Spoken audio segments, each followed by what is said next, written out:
All right, let's jump right in. We've all seen what large language models can do, right? It's incredible. They can write poetry, they can debug code, they can explain things like quantum physics. I mean, they are unbelievably powerful tools. But they have a secret, and it's a pretty big one. And that's really the heart of the problem. These AIs can hallucinate. Basically, it means they can cook up answers that sound perfectly right, totally confident, but are just plain wrong. Now, that's not a huge deal if you're asking for, a muffin recipe. But what if you're a doctor using an AI for a diagnosis, or a financial analyst? Suddenly, confidently wrong becomes dangerous. So that leads us to the big question, the one we're going to unpack today. How do we get all the amazing upside of AI without the risk of these hallucinations? How do we go from a tool that's just impressive to one that's genuinely, truly reliable? Well, a few years ago, researchers came up with this brilliant idea, and they borrowed it from a concept we all kind of get, the wisdom of the crowd. The idea that if you ask enough people the same question, the majority answer is probably going to be the right one. So they thought, what if we could make an AI do that with itself? And that idea is called self-consistency. Here's the gist. Instead of asking the AI a question just once, you ask it to solve the same problem multiple times. But each time, you encourage it to think a little differently, to find a different path to the answer. It's kind of like asking the same super smart expert to think through a problem in a bunch of different ways, giving you a second, third, even a 20th opinion.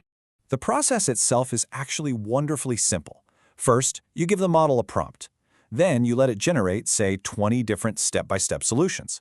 Now, some of those might be right, some might have little mistakes, but then you just look at all the final answers it came up with and you hold a vote.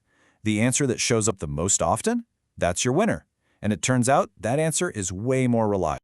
It sounds like the perfect fix, right? A simple trick to dramatically boost accuracy. But, of course, there's a catch. And it's a big one that's really held this technique back from being used everywhere. This quote from the research paper just nails it. Order of magnitude computational overhead. In plain English, it is incredibly expensive. Asking an AI to solve the same problem 20 or 40 times, well, it takes 20 or 40 times the processing power, 20 or 40 times the energy, and 20 or 40 times the time. And what I love about this slide is just how clearly it lays out the trade-off.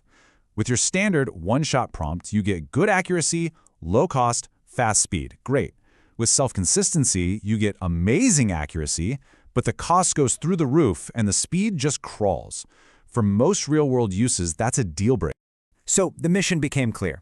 How do we get the best of both worlds? This exact challenge is what sparked a whole new wave of innovation, with researchers trying to find smarter, faster ways to get that same consistency. And the key insight was this. You don't always need to generate 40 different answers. Sometimes, the AI lands on a consensus really, really fast. I mean, if the first 5 answers it gives you are all identical, do you really need to generate another 35? The secret to making this efficient is building a system that knows when enough is enough. And this is where the creativity really starts to shine. Researchers came up with all these smarter techniques. Some act like a supervisor, stopping the whole process as soon as a clear winner emerges. Others are even more clever. They're adaptive. They give more thinking time to hard problems and less time to easy ones. It's all about being smart with your resources. And the results? They're fantastic. This chart really shows the big win. These new, efficient methods bring the cost and the time right back down, almost to the same level as just asking the question once.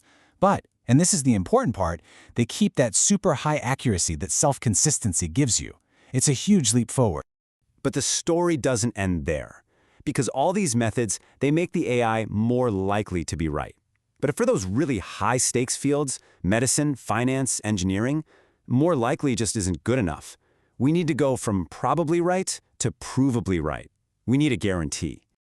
And this brings us right to the cutting edge, certified self-consistency.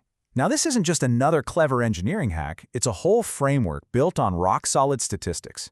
It doesn't just give you an answer, it gives you a mathematical certificate of confidence, literally telling you the exact probability that the majority answer is the true one. A key feature here, and it's a really cool one, is that these guarantees are anytime valid. What that means is you can stop the process at any point, after 5 samples, 10, whatever, and the statistical guarantee you have at that moment is still mathematically valid. You don't have to decide everything in advance, which makes it incredibly powerful and flexible. So how does it actually work? Well, the engine behind all this is something called the Martingale Majority Certificate, or MMC. Think of it like a sophisticated stopping rule. It's constantly watching the answers as they come in. It's like a statistical referee that stops the game the second one team has a lead that's impossible to beat. It stops the moment it has enough proof to certify the majority answer to whatever level you want, say 99.9% confidence. This is the fundamental shift. Those earlier methods, they were kind of like making an educated guess about when to stop. MMC replaces that guess with a mathematical proof. It turns the whole process from this kind of chaotic exploration into a structured, disciplined path toward a certified answer. So, what's the bottom line here? The crucial point is that this entire journey is about building a bridge of trust. It allows us to build AI that we can actually use in the most critical parts of our world with a known, quantifiable level of confidence. It makes reliable AI cheaper, faster, and, most importantly, provably trustworthy. And that leaves us with a really fascinating final thought. For years, the unreliability of these models has been a huge roadblock. Now that we have a clear path to building AI that we can mathematically trust, what challenges that used to seem impossible are suddenly within our reach? What comes next?